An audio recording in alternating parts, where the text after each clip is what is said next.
एक mentally ill patient को comprehensive care प्रदान करने के लिए और एक complete holistic nursing care provide कराने के लिए एक बड़ी हेल्थ टीम की आवश्यकता होती है। तो आज की वीडियो में हम बात करने जा रहे हैं कि मेंटल हॉस्पिटल की जो मेंटल हेल्थ टीम होती है उस हेल्थ टीम में कौन कौन से मेंबर्स होते हैं और उन मेंबर्स के क्या क्या फंक्शंस होते हैं। तो वीडियो को कंप्लीट देखिएगा। चैनल को सब्सक्राइब नहीं किया, सब्सक्राइब करने के साथ साथ नोटिफिकेशन बेल दबाकर ऑल पर भी क्लिक कीजिएगा, क्योंकि ऐसे हेल्पफुल कंटेंट आपको यहाँ पर मिलते रहते हैं। तो आइए शुरू करते हैं आज का ये वीडियो। किसी भी कार्य को स्मूथली पूरा करने के लिए हमें अनेक प्रकार के लोगों के समूह की ज़रूरत पड़ती है, जिसे हम टीम कहते हैं। कोई कार्य बेहतर तरीके से पूरा किया जा सके, उसके ऑप्टिमम रिजल्ट हम प्रोड्यूस कर सके, इसके लिए ज़रूरी है कि एक टीम के रूप में हम काम करें। ठीक उसी प्रकार एक मेंटल हॉस्पिटल में जो साइकेट्रिक पेशेंट होते हैं उनकी केयर में अनेक प्रकार के फील्ड के जो हेल्थ केयर वर्कर्स होते हैं वो अपनी सेवाएं देते हैं, जिसे मल्टी डिसिप्लिनरी अप्रोच भी कहते हैं। Multi disciplinary approach refers to collaboration between members of different disciplines who provide specific services to the patient। अब मल्टी डिसिप्लिनरी अप्रोच का मीन्स क्या है कि जैसे नर्सेज है, डॉक्टर्स है, फार्मासिस्ट है, डायग्नोसिस वाले हैं, लैब वाले हैं, अनेक प्रकार के हेल्थ केयर वर्कर हैं, वो मिलके कोलैबोरेशन के साथ अपनी सेवाएं देते हैं, जिससे कि पेशेंट को बेहतर चिकित्सा सेवाएं प्रोवाइड करवा सके। इस प्रकार मल्टी डिसिप्लिनरी अप्रोच के माध्यम से अलग अलग सेक्टर के लोग मिलकर कोलैबोरेटिवली एफर्ट के थ्रू एक टीम के रूप में काम कर स्वास्थ्य सेवाएं प्रदान करने के लिए अपनी जिम्मेदारियां निभाते हैं। मेंटल हेल्थ टीम या मल्टी डिसिप्लिनरी टीम्स में कौन कौन से मेंबर होते हैं?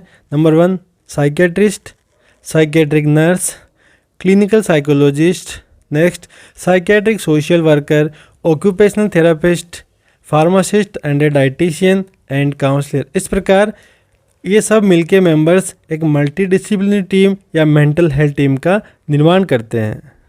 आइए देखते हैं वन बाय वन कि इस मेंटल हेल्थ टीम के अलग अलग मेंबर्स की क्वालिफिकेशन क्या होती है और उनकी रेस्पॉन्सिबिलिटी और जॉब क्या क्या होता है। तो सबसे पहले इस बात करते हैं टीम लीडर के रूप में।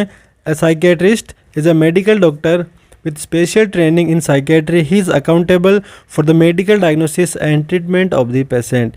Psychiatrist MD in psychiatry होता है, जो पेशेंट के डायग्नोसिस और ट्रीटमेंट के लिए रेस्पॉन्सिबल होता है। इसके साथ साथ वह टीम का की पर्सन या लीडर भी होता है। Other important functions are number 1 admitting patient into acute care setting. Patient को एडमिट करना, prescribing and monitoring psychopharmacologic agents. जो पेशेंट ट्रीटमेंट के लिए आ रहे हैं उनको साइकोफार्माकोलॉजिकल एजेंट या जो दवाइयाँ हैं वो प्रिस्क्राइब करते हैं और उनकी जो मॉनिटरिंग भी वही करते हैं। एडमिनिस्ट्रिंग इलेक्ट्रोकन्वल्सिव थेरेपी ECT, जिन पेशेंट में ड्रग्स का असर कम हो रहा है या जिनमें रिकवरी ठीक नहीं हो रही है उनको इलेक्ट्रोकन्वल्सिव थेरेपी प्रदान की जाती है। तो ECT देने में भी साइकेट्रिस्ट अपनी भूमिका निभाते हैं। Conducting individual and family therapy, family therapy हो या इंडिविजुअल थेरेपी हो, इन दोनों प्रकार की साइकोथेरेपी में साइकेट्रिस्ट इन्वॉल्व होते हैं। Participating in interdisciplinary team meetings, health care team के अलग अलग मेंबर के बीच में डिसिप्लिन बनाए रखने के लिए, कोऑर्डिनेशन रखने के लिए, कोलैबोरेशन रखने के लिए जो मीटिंग्स होती है उनको साइकेट्रिस्ट कंडक्ट करते हैं, उसमें पार्टिसिपेट करते हैं। लास्ट फंक्शन है owing to their legal power to prescribe and to write orders. इसके साथ साथ साइकेट्रिस्ट को लीगल अधिकार होते हैं कि वो ड्रग्स तो लिख सकते हैं, इसके साथ साथ जो प्रशासन को मेंटेन करने के लिए या एडमिनिस्ट्रेशन के लिए जो ऑर्डर्स होते हैं उनको भी वो निकालते हैं। Psychiatrist often function as leaders of the team. Mental health team का जो लीडर होता है वो साइकेट्रिस्ट होते हैं। मेंटल हेल्थ टीम का अगला महत्वपूर्ण और की पर्सन है, की मेंबर है psychiatric nurse. Is a registered nurse with specialised training in the care and treatment of psychiatric patients. She may have a diploma, MSc, MPhil और PhD psychiatric nursing। तो चाहे वो डिप्लोमा हो, MSc नर्स हो, graduate nurse हो, MPhil हो, PhD हो, इनमें से कोई एक डिग्री धारी वह नर्स हो सकती है जो साइकियाट्रिक नर्स साइकियाट्रिक फील्ड में सेवाएं देती है। She is accountable for the biopsychosocial nursing care of patients and their milieu. Patient को के ड्रग एडमिनिस्ट्रेशन में, पेशेंट की साइकोथेरेपी में, पेशेंट की नर्सिंग केयर में। इसके साथ साथ इंपॉर्टेंट चीज़ है पेशेंट का जो एनवायरनमेंट है उसको किस प्रकार हेल्दी बनाए रखे जिससे पेशेंट की एंजाइटी का लेवल कम हो सके। इस महत्वपूर्ण कार्य के लिए साइकियाट्रिक नर्स अपनी रिस्पॉन्सिबिलिटीज़ निभाती है। अन्य फंक्शन क्या हो सकते हैं साइकियाट्रिक नर्स के? Number 1, administering and monitoring medications, very important. Patient को मेडिकेशन एडमिनिस्टर करना और उसको मॉनिटर करना। Assisting in numerous psychiatric and physical treatment, अन्य प्रकार के जो फिजिकल ट्रीटमेंट, ऑक्यूपेशन थेरेपी है, जो साइकेट्रिक ट्रीटमेंट उनमें वो असिस्ट करती है।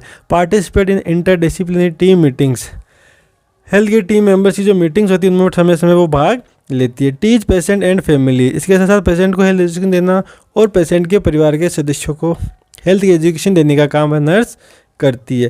Take responsibility for patients record, it is very important function of a psychiatric nurse to maintain confidentiality and clarity of records.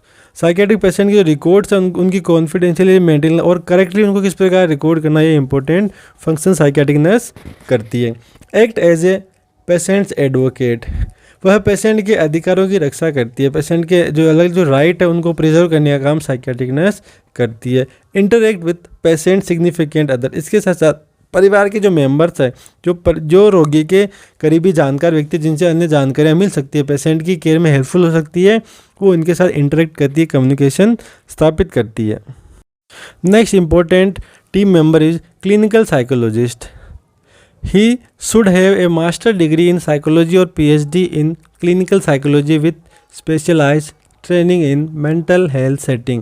He is accountable for psychological assessment, testing, and treatments. He offers direct services such as individual, family, or marital therapies. Clinical psychologist MSc psychology या PhD in clinical psychology degree वाले व्यक्ति हो सकते हैं। Health care setting में उनकी जो प्रमुख रिस्पॉन्सिबिलिटी में पेशेंट का साइकोलॉजिकल असेसमेंट करना, पेशेंट की टेस्टिंग करना और पेशेंट की नीड के अकॉर्डिंग उनको ट्रीटमेंट देना, ये क्लिनिकल साइकोलॉजिस्ट की प्रमुख जिम्मेदारियां होती है। इसके साथ साथ क्लिनिकल साइकोलॉजिस्ट व्यक्तिगत पेशेंट, उनके परिवार या मैरिटल थेरेपी, जो मैरिटल प्रॉब्लम्स है उनको रिजोल्व करने के लिए मैरिटल थेरेपी भी देते हैं। इस प्रकार साइकोथेरेपी में क्लिनिकल साइकोलॉजिस्ट एक महत्वपूर्ण भूमिका निभाते हैं। Next, psychiatric social worker. He should have a master degree in social work और PhD degree with specialised training in mental health setting.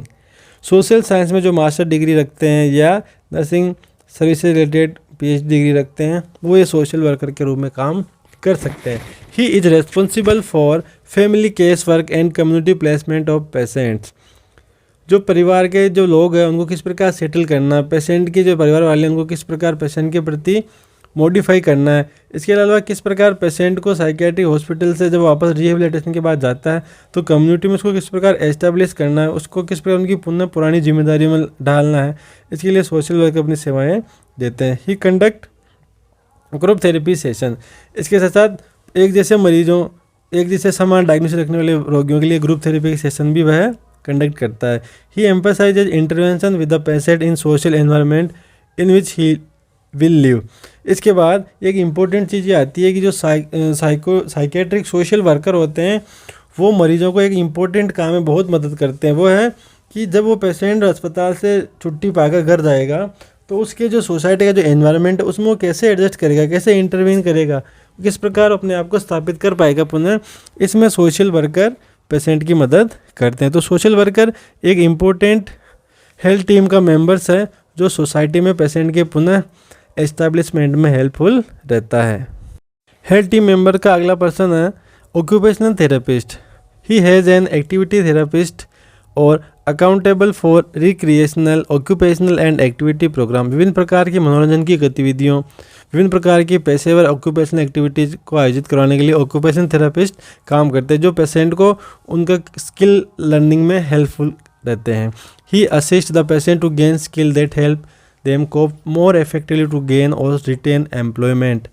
Patient mental illness से उबर जाता है परंतु जो उसका जो ऑक्यूपेशन है, उसका जो व्यवसाय वो पहले जैसा नहीं रह पाता। इस प्रकार जब पेशेंट को डिस्चार्ज किया जाता है तो उसको ऑक्यूपेशन थेरेपी प्रदान की जाती है जिससे कि पेशेंट अपना गुजारा चलाने के लिए कोई ना कोई स्किल अचीव कर सके और उसके थ्रू वह कोई एम्प्लॉयमेंट प्राप्त कर सके और उसके लाइफ को वो हेल्पफुली या आनंदपूर्वक तरीके से जी सके। तो इस प्रकार ऑक्यूपेशनल थेरेपिस्ट ऑक्यूपेशनल थेरेपी में हेल्पफुल रहते हैं। नेक्स्ट मेंबर्स है ए pharmacist. He holds the responsibility to deliver effective, safe and quality medicine and services to achieve optimum health outcome। Patient को बेहतर स्वास्थ्य प्रदान करने के लिए जो मेडिसिन का जो डिस्ट्रीब्यूशन का जो काम है वो फार्मासिस्ट के हाथ में होता है। इस प्रकार वह इफेक्टिव, सेफ और क्वालिटी मेडिसिन डिलीवर करके पेशेंट को ऑप्टिमम हेल्थ प्रोवाइड करवाने में हेल्पफुल रहता है। नेक्स्ट है dietitian. He assess the patient nutrition need and develop a food plan for the patient. Mentally ill patient में कई प्रकार के ड्रग्स देते हैं, पेशेंट का एंजाइटी लेवल ज़्यादा रहता है, कॉन्स्टिपेशन की प्रॉब्लम हो सकती है। तो इस प्रकार पेशेंट की को हेल्दी बैलेंस डाइट किस प्रकार प्रोवाइड करें जिससे उसकी मेंटल हेल्थ और अच्छी हो सके। इसके साथ पेशेंट का जो फिजिकल हेल्थ है उसके डेवलपमेंट के लिए उसको किस प्रकार की डाइट की आवश्यकता है जो उसकी डिजीज़ के अकॉर्डिंग उसको हेल्प कर सके। इसके साथ साथ जो कई प्रकार के जो साइड इफेक्ट है मेडिसिन के उनसे किस प्रकार पेशेंट को डाइट के थ्रू बचाया जा सके। तो इसके लिए डाइटिशियन पेशेंट की न्यूट्रिशन नीड को असेस करते हैं और उसके नीड के अकॉर्डिंग उनको फूड वो प्रेस्क्राइब करते हैं। लास्ट है counsellor. He provide basic supportive counselling and assist in psycho educational and recreational activities. Counselling एक इंपॉर्टेंट पार्ट है साइकियाट्रिक थेरेपी में। तो पेशेंट को सपोर्टिव काउंसलिंग प्रदान की जाती है जिसके माध्यम से पेशेंट की जो स्ट्रेस है, जो एंजाइटी है, उसका लेवल कम हो सके। और अलग अलग प्रकार के एजुकेशनल प्रोग्राम में और रिक्रिएशन मनोरंजन की जो गतिविधियां हैं उनमें किस प्रकार एक मेंटली इल पेशेंट पार्टिसिपेट करके अपनी एंजाइटी को रिलीव कर सके, इस हेतु ये काउंसलर काम करता है। इस प्रकार आज हमने देखा कि मेंटल हेल्थ टीम क्या होती है, किस प्रकार वो कोलैबोरेटिवली काम करती है। इसके साथ साथ मेंटल हेल्थ टीम की कौन कौन से जो मेंबर्स होते हैं और उन मेंबर्स की एलिजिबिलिटी क्या होती है, एजुकेशनल क्वालिफिकेशन क्या होता है, उनकी रोल और रिस्पॉन्सिबिलिटी क्या होती है और किस प्रकार पेशेंट को एक collaborative health care approach provide कराने के लिए, कॉम्प्रिहेंसिव हेल्थ केयर प्रोवाइड कराने के लिए, पेशेंट को ऑप्टिमम हेल्थ सेवाएं प्रदान करने के लिए किस प्रकार मेंटल हेल्थ टीम एक ग्रुप के रूप में काम करती है, वो आज हमने सीखा। आज का वीडियो आपको कैसा लगा कमेंट बॉक्स में ज़रूर लिखें। इस वीडियो से रिलेटेड कोई डाउट है, कोई सवाल है तो आप कमेंट बॉक्स में ज़रूर पूछें। और यदि आपको लगता है कि वीडियो आपके ने किसी फ्रेंड, फैमिली मेम्बर या जानकार लोगों के लिए हेल्पफुल हो सकता है तो इस वीडियो का लिंक उन लोगों तक भी शेयर करें जिससे उनको भी इस टॉपिक पर जानकारी मिल सके। धन्यवाद।